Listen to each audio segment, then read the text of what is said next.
Good morning children, class 10th, subject science, chemistry.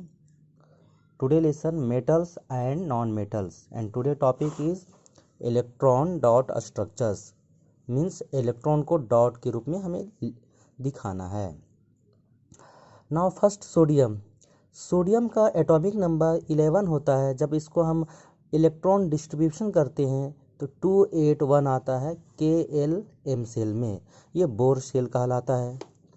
अब ये आपका न्यूक्लियस हो गया, ये फर्स्ट सेल K, ये सेकेंड सेल L और ये थर्ड सेल M हो गया. अब सोडियम को जब हम इलेक्ट्रॉन डिस्ट्रीब्यूशन करते हैं तो फर्स्ट सेल में 2 रखते हैं, सेकेंड सेल में 8 रखते हैं और लास्ट यानी M सेल में आउटर मोस्ट सेल में हम 1 रखते हैं according to the Bohr and Bury. अब यहाँ पर K सेल में 2 इलेक्ट्रॉन हुआ सोडियम का, L सेल में 8 इलेक्ट्रॉन हुआ और M सेल में 1 इलेक्ट्रॉन हुआ, 1 इलेक्ट्रॉन हुआ सोडियम का. उसके बाद अब क्या करेंगे, चूँकि इलेक्ट्रॉन को सारी ये जो 281 इलेक्ट्रॉन है डिफरेंट सेल का, इसको डॉट के रूप में लिखना है. अब यहाँ पर फर्स्ट सेल में 2 इलेक्ट्रॉन है तो 2 डॉट कर देंगे, एक यहाँ और एक यहाँ पर. उसी तरह L सेल में 8 इलेक्ट्रॉन है तो L सेल में 8 डॉट कर देंगे, 1 2 3 4 5 6 7 8. M सेल में 1 इलेक्ट्रॉन है तो 1 डॉट करेंगे. इस प्रकार हम सोडियम का इलेक्ट्रॉन डॉट स्ट्रक्चर लिख दिए उसके एटॉमिक नंबर्स का. नाउ सेकेंड ऑक्सीजन का सिंबल O होता है. ऑक्सीजन का एटॉमिक नंबर 8 होता है. इसको कॉन्फ़िगरेट करते हैं तो 26 आता है. फर्स्ट सेल में 2 रखते हैं और सेकेंड सेल L में 6 रखते हैं. जब इसको 2 सेल है, पहले उसको बोर सेल बनाते हैं 2 सेल का KL का. K में 2 रखना है तो 2 पुटअप कर दिए इलेक्ट्रॉन को डॉट के रूप में. L में 6 रखना है तो 6 इलेक्ट्रॉन को पुटअप किए डॉट के रूप में.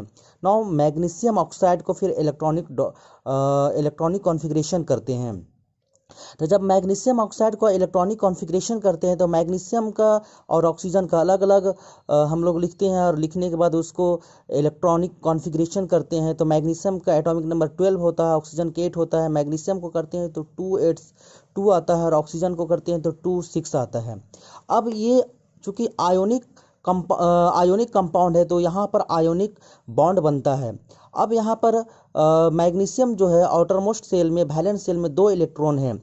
अब मैग्नीशियम का ऑक्टेट होने के लिए 6 इलेक्ट्रॉन की ज़रूरत होती है या 2 इलेक्ट्रॉन को लूज करना पड़ता है. चूँकि बोर और बरी के अकॉर्डिंग 4 इलेक्ट्रॉन से ना ज़्यादा शेयर करता है, ना ले सकता है, ना दे सकता है, लूज कर सकता है, ना गेन कर सकता है. Not more than 4 electron due to the energy consideration.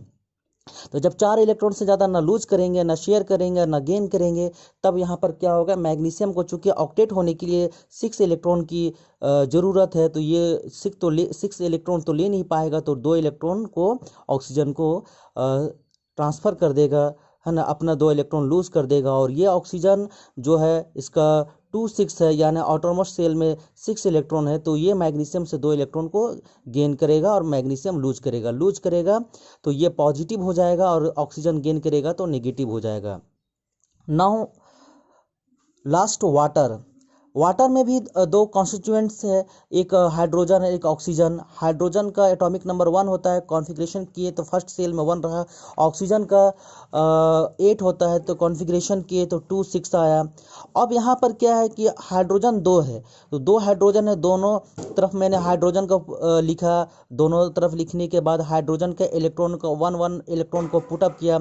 Oxygen का वैलेंस इलेक्ट्रॉन 6 है तो ऑक्सीजन को सिंबल करने के बाद उसकी वैलेंस इलेक्ट्रॉन को लिखा, 2 ऊपर 2 नीचे और 1 किनारे. उसके बाद इसको शेयर कर दिए. चूँकि यहाँ पर क्या होगा, हाइड्रोजन और ऑक्सीजन अपने इलेक्ट्रॉनों को शेयर करेगा. और